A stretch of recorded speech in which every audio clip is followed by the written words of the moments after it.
Daniel സാറുമായിട്ടായിരുന്നു ഞങ്ങൾക്ക് പണ്ടുള്ള നല്ലൊരു ആത്മീയ ബന്ധവും കൂട്ടായ്മ ഉണ്ടായിരുന്നു. അതിനുശേഷം പഠനം കഴിഞ്ഞ് നാട്ടിൽ വന്നപ്പോൾ ഞങ്ങളുടെ വിവാഹം ആലോചിച്ചതും നടത്തി തന്നൊക്കെ ഡാനിയൽ സാറാണ്. എൻ്റെ വൈഫിൻ്റെ വീട് കുമ്പഴയാണ്. കുമ്പഴ സഭാഗോളിൻ്റെ ഏറ്റവും അടുത്തുള്ള വീടാണ്. ആ സമയത്ത് വൈഫ് ബോംബെയിലെ ജോലിയായിരുന്നു. അങ്ങനെ ഞങ്ങൾ ബോംബെയിലേക്ക് പോയി. നോർത്ത് ഇന്ത്യക്ക് വേണ്ടി പ്രാർത്ഥിച്ചുകൊണ്ടിരിക്കുകയായിരുന്നു.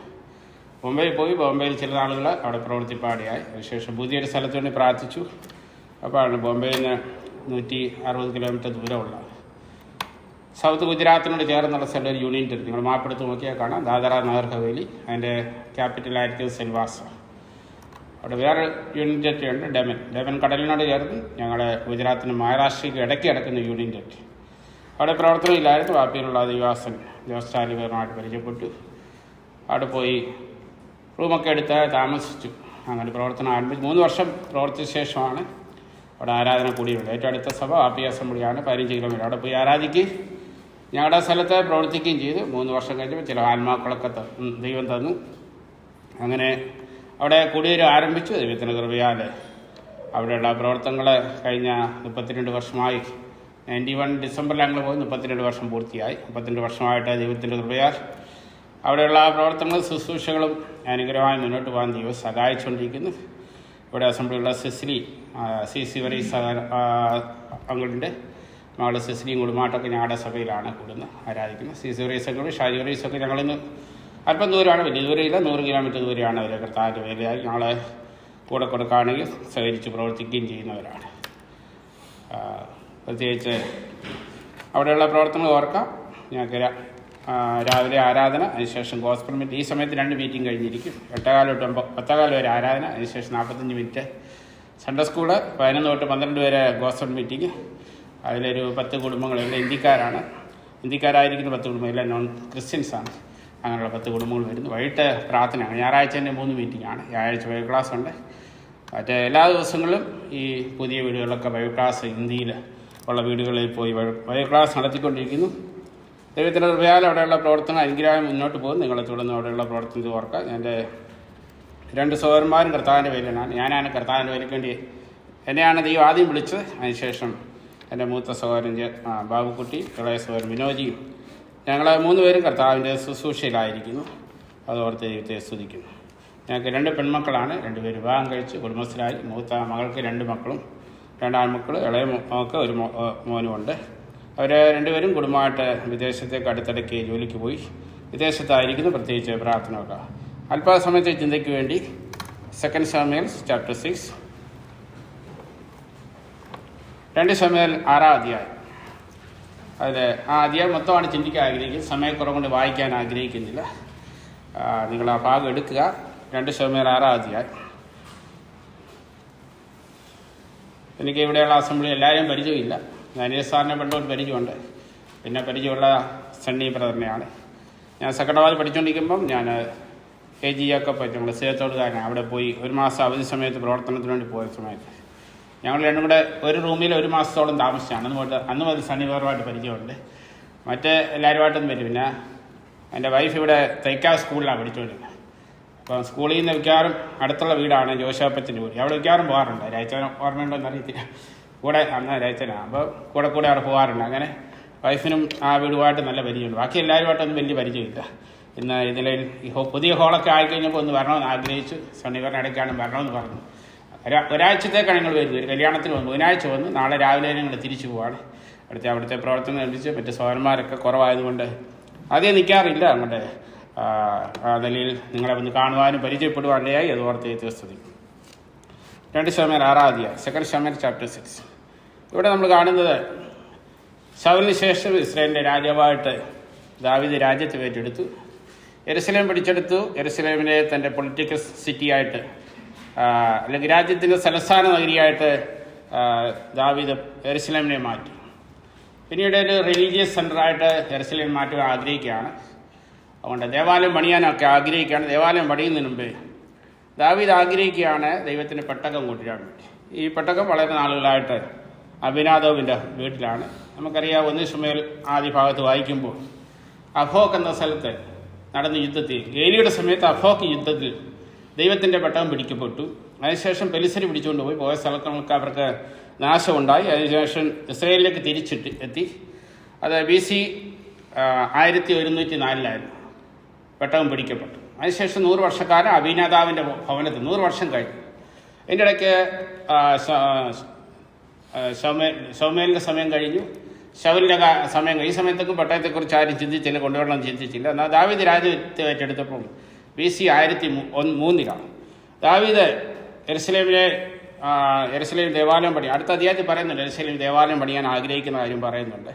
ദേവാലയം പണിയാൻ ആഗ്രഹിക്കുകയാണ്. ദേവാലയത്തിലെ പ്രധാന ഉപകരണമായിരിക്കുന്ന പെട്ടകം കൊണ്ടുവരാൻ വേണ്ടി ആഗ്രഹിക്കുകയാണ്. ദാവീദ് നല്ല ആഗ്രഹത്തോടാണ് ചെയ്യുന്നത്, ഇവിടെ കാണുന്നു. എന്നാൽ ദൈവത്തിൻ്റെ വചനപ്രകാരമല്ല കാര്യങ്ങൾ ചെയ്തതായിട്ട് നമ്മൾ കാണുന്നു. ദാവീദ് ബിരുദന്മാരായിരിക്കും 30,000 സൈന്യത്തെ കൂട്ടി വലിയൊരു കൂട്ടം ജനങ്ങളുമായിട്ട് ദൈവത്തിൻ്റെ പെട്ടകം കൊണ്ടുവരാൻ വേണ്ടി പോവുകയാണ്. എന്നാൽ ദൈവം ഇവിടെ ദാവീദ് കൊണ്ടുവരാൻ എടുത്ത തീരുമാനം ദൈവത്തിൻ്റെ ഹിതപ്രകാരമായിരുന്നില്ല. ദൈവത്തിൻ്റെ വചനപ്രകാരമല്ല ദാവീദ് ദൈവത്തിൻ്റെ പെട്ടകം കൊണ്ടുവരുന്നത്. അതിനുപയോഗിച്ച മാർഗം ദൈവത്തിൻ്റെ വചനപ്രകാരമല്ല. നമുക്കറിയാം, പെലിസ്തർ ഈ പെട്ടകം തിരിച്ചു കൊണ്ടുവരാൻ ഉപയോഗിച്ച മാർഗം എന്തായിരുന്നു? 2 പശുക്കളെ, കറവുള്ള 2 പശുക്കളെ കെട്ടി ഒരു വണ്ടി ഉണ്ടാക്കി, കുട്ടികളൊക്കെ മാറ്റി കറവുള്ള 2 പശുക്കളെ കെട്ടി, ആ പശുക്കളെ കെട്ടി വണ്ടിയിലാണ് ദൈവത്തിൻ്റെ പെട്ടകം എടുത്തു വെച്ച് അത് ഇസ്രയേലിലേക്ക് തിരിച്ചയക്കാം. നമുക്കത് 1 ശമൂവേൽ 5-6 അധ്യായങ്ങളൊക്കെ വായിക്കാം. അവിടെ പെട്ടകം ഇസ്രയേലിൽ വന്നതും അബീനാദാവിൻ്റെ വീട്ടിൽ കൊണ്ടുവെക്കുന്നതായിട്ട് കാണും. പെലിസ്തർ ഉപയോഗിച്ച മാർഗമായിരുന്നു പശുക്കളെ കെട്ടി വണ്ടിയിൽ ദൈവത്തിൻ്റെ പെട്ടകം കൊണ്ട്. അപ്പം ദാവീദ് ഇവിടെ ഉപയോഗിച്ച മാർഗം എന്താണ്? പെലിസ്തർ പശുക്കളെ കെട്ടി വണ്ടിയിൽ കൊണ്ടുവന്നെങ്കിൽ ഞാൻ കാളയെ കെട്ടി വണ്ടിയിൽ കൊണ്ടുവരാമെന്ന് വെച്ചു. അപ്പോൾ ദാവീദ് എടുത്ത മാർഗം ദൈവത്തിൻ്റെ വചനപ്രകാരമാണ്.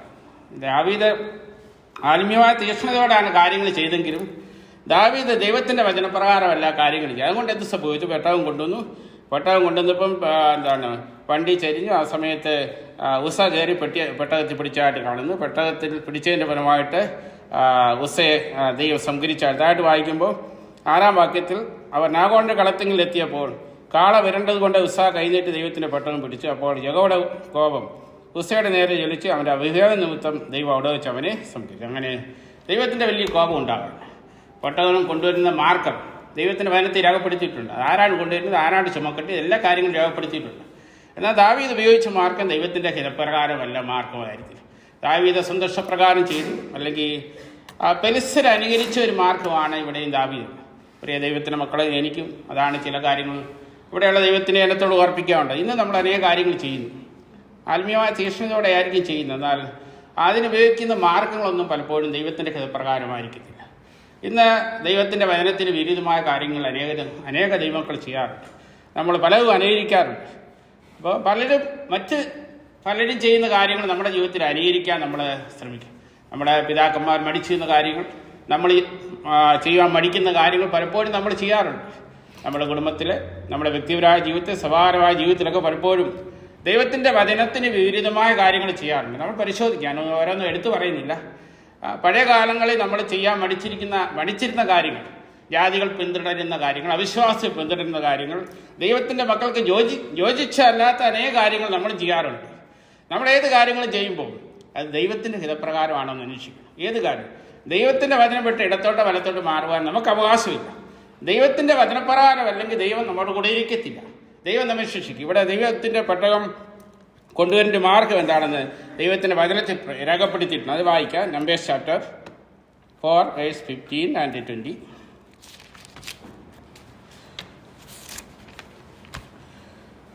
സംഖ്യാപുസ്തകം 4:15 വാക്യം. 4 വായിച്ച സംഖ്യ 4:15 and 20. യാത്ര പുറപ്പെടുമ്പോൾ അഹരോനും പുത്രന്മാരും വിശുദ്ധ മന്ദിരത്തിലെ ഉപകരണങ്ങളൊക്കെയും മൂടി തീർന്ന ശേഷം കൊഹാത്യർ ചുമപ്പാൻ വരണം. എന്നാൽ അവർ മരിക്കാതിരിക്കേണ്ടതിന് വിശുദ്ധമായതൊന്നും തുടരുത്. 20-ാം വാക്യം. എന്നാൽ അവർ വിശുദ്ധ മന്ദിരം കണ്ടിട്ട് മരിച്ചു പോകാതിരിക്കേണ്ടതിന് ക്ഷണനേരം പോലും അകത്ത് കടക്കരുത്. അതിന്റെ 7-ന്റെ ഒപ്പോട് വായിക്കുക. 7 verse 9. Numbers 7 verse 9. 7-ാം അധ്യായത്തിലെ 9.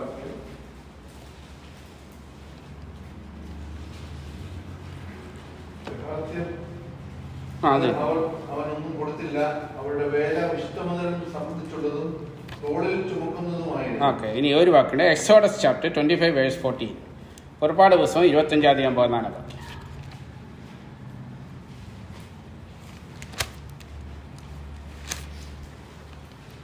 തണ്ടുകളാൽ പെട്ടകം ചുമക്കേണ്ടതിന് പെട്ടകത്തിന്റെ പാർശ്വങ്ങളിലുള്ള വളയങ്ങളിൽ അവ ചെലുത്തണം. ഓക്കെ, നമ്മളൊരു വായിച്ചപ്പോൾ കണ്ടില്ല പെട്ടകം ആരാണ് ചുമന്നത്? അത് തൊടാൻ പാടില്ല, തണ്ടുകൾ മാത്രമേ ചുമക്കാൻ പാടില്ല. അത് ലേവ്യ ഗോത്രത്തിലെ കെഹാത്തി കുടുംബക്കാർക്ക് മാത്രമേ വിശുദ്ധ സാധനങ്ങൾ ചുമപ്പാനുള്ള അവകാശം ഉണ്ടായിരുന്നു. അത് അവർ പെട്ടകത്തെ അവർ തൊടാൻ പാടില്ല, തണ്ടുകൾ മാത്രം തൊടാൻ പാടില്ല, അത് മൂടണം, അതിലാരും നോക്കാൻ പാടില്ല. ഇതുകൊണ്ടാണ് ഇത് സംഭവിച്ചത്. അപ്പോൾ ദൈവത്തിന് അപ്പം ദാവീദ് തിരഞ്ഞെടുത്ത മാർഗം ദൈവത്തിൻ്റെ വചനപ്രകാരമല്ലായിരുന്നു, ലോകപ്രകാരമുള്ള മാർഗമായിരുന്നു. ഇന്ന് നമ്മളും പലപ്പോഴും അങ്ങനെ ചെയ്യാറുണ്ടെന്നാണ്. പല കാര്യങ്ങൾ ചെയ്യുമ്പോൾ ഇത് ദൈവത്തിൻ്റെ ഹിതമാണെന്ന് അന്വേഷിക്കാറില്ല. പ്രിയപ്പെട്ടവരെ, നമ്മുടെ ജീവിതത്തിൽ, വ്യക്തിപരമായ ജീവിതത്തിലായിക്കോട്ടെ, കുടുംബപരമായ ജീവിതത്തിലായിക്കോട്ടെ, നമ്മുടെ എടുക്കുന്ന ഏത് ചെറുതും വലുതുമായ കാര്യങ്ങൾ ദൈവത്തിൻ്റെ ഹിതമാണെന്ന് അന്വേഷിക്കണം. ദൈവത്തിന് ഞാൻ ഈ ചെയ്യുന്ന കാര്യം ദൈവത്തിൻ്റെ ഹിതമാണോ? ദൈവത്തിൻ്റെ വചനത്തിൽ എന്ത് രേഖപ്പെടുത്തിയിട്ടുണ്ട്? ദൈവത്തിൻ്റെ വചനം അതിനെ എന്ത് അനുകൂലിക്കുന്നു? ദൈവത്തിൻ്റെ വചനപ്രകാരം കാര്യങ്ങൾ ചെയ്യുമ്പോൾ ദൈവം അനുഗ്രഹിക്കും. ഇവിടെ കാണുമ്പോൾ ദാവീദ് ദൈവത്തിൻ്റെ വചനം വായിച്ചില്ല, അത് പഠിച്ചില്ല, മനസ്സിലാക്കിയില്ല. അതുകൊണ്ട് അന്ന് ഇവിടെ പറയുന്നുണ്ട് ദാവീദ് ദൈവത്തെ ഭയപ്പെട്ടു പോയി. ഇവിടെ പറയുന്നുണ്ട് 9 വാക്യത്തിൽ, അന്ന് ദാവീദ് യഹോവയെ ഭയപ്പെട്ടു പോയി. ദൈവത്തിൻ്റെ ന്യായവിധി വന്നു. അപ്പോൾ ദാവീദ് ദൈവത്തെ ഭയപ്പെട്ടു പോയി. അപ്പോൾ നമ്മളവർക്കും പെരിസർ ഇത് പെട്ടകം എടുത്തുകൊണ്ട് പോയി അത് നോക്കുകയും പിടിക്കുകയും ഒക്കെ ചെയ്തു. അവർക്കൊന്നും സംഭവിച്ചില്ല. അവർക്ക് സംഭവിക്കാൻ്റെ കാര്യം ദൈവത്തിൻ്റെ പെട്ടകത്തിൻ്റെ മഹത്വവും വലിപ്പവും ഒന്നും അവർക്കറിയത്തില്ല. അവർക്ക് ദൈവത്തിൻ്റെ പെട്ടകത്തിൻ്റെ വലിപ്പവും മഹത്വവും ഒന്നും അവർക്കറിയത്തില്ല. അവരറിയാതെ കൊണ്ട് ചെയ്തു. അവർക്ക് ശിക്ഷയുണ്ടായില്ല. എപ്പോഴും ശിക്ഷ കിട്ടുന്ന ആർക്കാണ്? How much we are close to God we are going to get punishment. ദൈവത്തോട് നമ്മൾ എത്ര അടുത്ത് നിൽക്കും അത്രത്തോളം ശിക്ഷ നമുക്ക് കിട്ടും. അപ്പോൾ ആദ്യം ശിക്ഷ കിട്ടുന്ന ആർക്കായിരിക്കും? ആത്മീയ നേതൃത്വത്തിലുള്ളവർ. ആത്മീയ നേതൃത്വത്തിലുള്ള ആൾക്കാർ തെറ്റ് ചെയ്യാൻ കൂട്ടി നിൽക്കും, അവരെ ആയിരിക്കും ദൈവം ശിക്ഷിക്കും. അപ്പോൾ വലിയ ആത്മീയനൊന്നുമില്ല, രക്ഷിക്കപ്പെട്ട് സ്നാനപ്പെട്ട് പിന്നിൽ നിൽക്കുന്ന ഒരാൾ, വലിയ ആക്റ്റീവൊന്നുമില്ല, ആത്മീയമായിട്ട് അങ്ങനെയുള്ള ആളുകളെ ദൈവം പെട്ടെന്ന് ശിക്ഷിക്കത്തില്ല. ദൈവം ശിക്ഷിക്കുന്നത് എന്താണ്? ഏറ്റവും ക്ലോസ് ആണ്, ദൈവത്തോടടുത്ത് നിൽക്കുന്ന ആൾക്കാരെയാണ് ദൈവം ശിക്ഷിക്കുന്നത്. അതുകൊണ്ടാണ് ദാവീദ്. അപ്പോൾ പെരിസർക്ക് ശിക്ഷയും കിട്ടിയില്ല. എന്നാൽ ദൈവത്തോടടുത്ത് നിൽക്കുന്ന ആൾക്കാർ ദൈവത്തിൻ്റെ വചനം വിട്ട് പോകുമ്പോൾ, ദൈവത്തിൻ്റെ വചനം അനുസരിക്കാതിരിക്കുമ്പോൾ എന്ത് സംഭവിക്കും? ദൈവത്തിൻ്റെ ശിക്ഷ കിട്ടും. മുന്നോട്ട് പോട്ടെ പെട്ടെന്ന്. അങ്ങനെ ഈ പെട്ടകം ദാവീദ് ഭയപ്പെട്ടു പോയി. ദാവീദ് ഇവിടെ പറയുന്നത്, നമ്മൾ പത്രോസ് ലേഖനത്തിൽ വായിക്കുന്നുണ്ട്, ന്യായവിധി ദൈവഗ്രഹത്തിൽ ആരംഭിപ്പാൻ സമയമായില്ല. എടുത്ത് വായിക്കാൻ സമയമില്ല. 1 പത്രോസ് 4 फर्स्ट पीटर 4:17 आपको पढ़ सकते हैं बाद में. परमेश्वर का जजमेंट, न्याय परमेश्वर का ग्रह का लोग, परमेश्वर का घर का लोगों के ऊपर आने वाले वो बात लिखा. അപ്പോൾ അങ്ങനെ 3 മാസം ഒബേദ് എദോമിൻ്റെ വീട്ടിൽ ആയിരുന്നു ഈ പെട്ടകം. അതിനുശേഷം 3 മാസം കഴിഞ്ഞ് പെട്ടകം കൊണ്ടുവരുന്ന നാട്ടിൽ കാണും. 3 മാസം എന്തിനു വേണ്ടി എടുത്താണ്? ദാവീദ് എൻ്റെ ജീവിതത്തിൻ്റെ തെറ്റുകൾ പരിശോധിക്കാനുള്ള സമയം. ഈ പെട്ടകം കൊണ്ടുവരുന്നത് എങ്ങനെയാണ്? ഇതിൻ്റെ ഇടയ്ക്ക് ന്യായപ്രമാണ പുസ്തകം വായിക്കാൻ ദാവീദിന് അവസരം കിട്ടി. പുറപ്പാട് പുസ്തകം, സംഖ്യാപുസ്തകമൊക്കെ വായിച്ചു. അപ്പം 3 മാസം എടുത്തിട്ട് പരിശോധിച്ചു എന്തുകൊണ്ട് സംഭവിച്ചു, ഈ പരാതി എന്തുകൊണ്ടാണ് സംഭവിച്ചു. 3 മാസം പരിശോധിക്കാൻ, തെറ്റ് തിരുത്താൻ ദാവീദ് എത്ര മാസം എടുത്തു? 3 മാസം. ദാവീദിൻ്റെ ജീവിതത്തിലെ ഒരു അനുഗ്രഹം എന്തായിരുന്നു? ദാവീദിൻ്റെ ജീവിതത്തിൽ തെറ്റുകൾ സംഭവിച്ചിട്ടുണ്ടായിരുന്നു, എങ്കിലും തിരുത്താനുള്ള മനസ്സാർക്കുണ്ടായിരുന്നു? ദാവീദിനെ ഉണ്ട്. ദൈവം ദാവീദിനെ അനുഗ്രഹിച്ച കാരണമാണ്. നമ്മുടെ ജീവിതത്തിൽ അനുഗ്രഹം ഉണ്ടാകാത്ത കാരണമെന്നാണ് നമ്മളെ തെറ്റുകൾ ദൈവത്തിൻ്റെ വചനത്തിൽ നിന്ന് മറ്റുള്ളവരെ നമ്മളെ ഓർപ്പിപ്പിച്ചാലും, ദൈവദാസന്മാർക്കുള്ള ദൈവത്തിൻ്റെ വചനത്തിൽ നമ്മൾ കേൾപ്പിച്ചാലും തെറ്റ് അംഗീകരിക്കാനോ തിരുത്തുവാനുള്ള മനസ്സ് പലപ്പോഴും ദൈവമക്കൾക്കില്ല. അതാണ് നമ്മുടെ ജീവിതത്തിൽ പരാജയത്തിന്.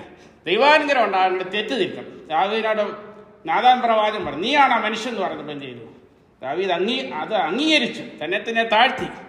ദാവീദ് തെറ്റ് വിളിച്ചു. ദാവീദ് വലിയ പാപം ചെയ്തു. ഇസ്രായേൽ ജനത്തെ എണ്ണിയപ്പോൾ ദൈവത്തിന് കോപം വന്നപ്പോൾ പറഞ്ഞു, വാള എൻ്റെ മേലും എൻ്റെ ഗൃഹത്തിന്മേലും വേണ്ട. ദാവീദ് തന്നെത്താൻ താഴ്ത്തി. അപ്പോൾ ദാവീദിൻ്റെ ജീവിതത്തിൽ ദൈവത്തിന് അനുഗ്രഹം എന്തായിരുന്നു?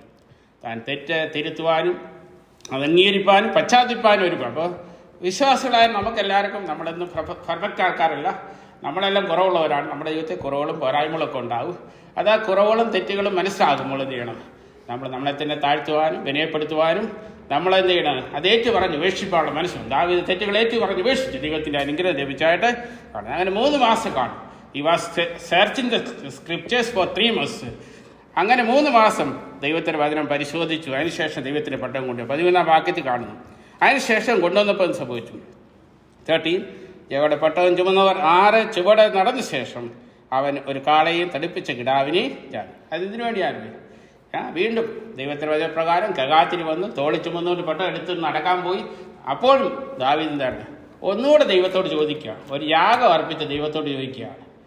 അപ്പോൾ ആ യാഗത്തിൽ ദൈവം പ്രസാദിച്ചപ്പം എന്ത് മനസ്സിലായി? ഞാൻ ദൈവത്തിൻ്റെ ഹിതപ്രകാരമാണ് കാര്യം. അപ്പോൾ നമ്മൾ പ്രാർത്ഥനയുടെ കുറേ കാര്യങ്ങൾ ചെയ്യും.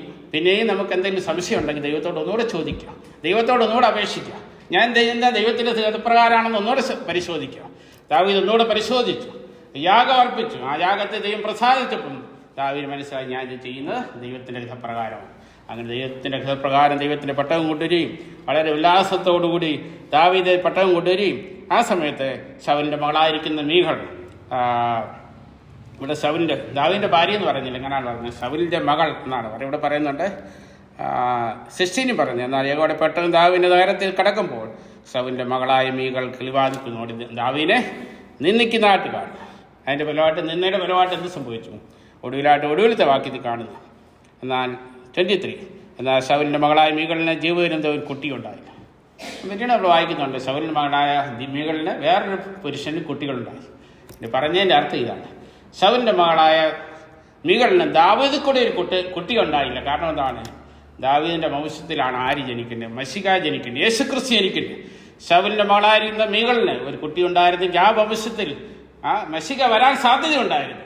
അതുകൊണ്ടാണ് അങ്ങനെ രേഖപ്പെടുത്തിക്കുന്നത്. ശൗലിൻ്റെ മകളായിരിക്കുന്ന മീഖളിന് ദാവീദിന്റെ മശിഹയുടെ വംശത്തിലേക്ക് മശിഹയുടെ ആ കുടുംബത്തിലേക്ക് വരാനുള്ള അവകാശം. കാരണം ദാവീദിനെ നിന്ദിച്ച വ്യക്തിയായിട്ട് ശൗലിനെ മീഖളിനെ കാണും. എനിക്ക് അല്പം ഇത് ഒരു 45 മിനിറ്റ്സ് മെസ്സേജാണ്, വളരെ ചുരുക്കിയാണ് ഇത് പറഞ്ഞത്. അതുകൊണ്ട് എല്ലാ കാര്യങ്ങളും പറയാൻ പറ്റിയില്ല. എങ്കിലും ഈ അവസരം തന്ന ഈ സഭയോടും ഈ സഭയിലെ മൂപ്പന്മാരോടും നന്ദി അറിയിക്കുന്നു. ദൈവം തുടർന്ന് ഞങ്ങളുടെ പ്രാർത്ഥന ഓർക്കാൻ ദൈവത്തിന് വിധേയമാകട്ടെ.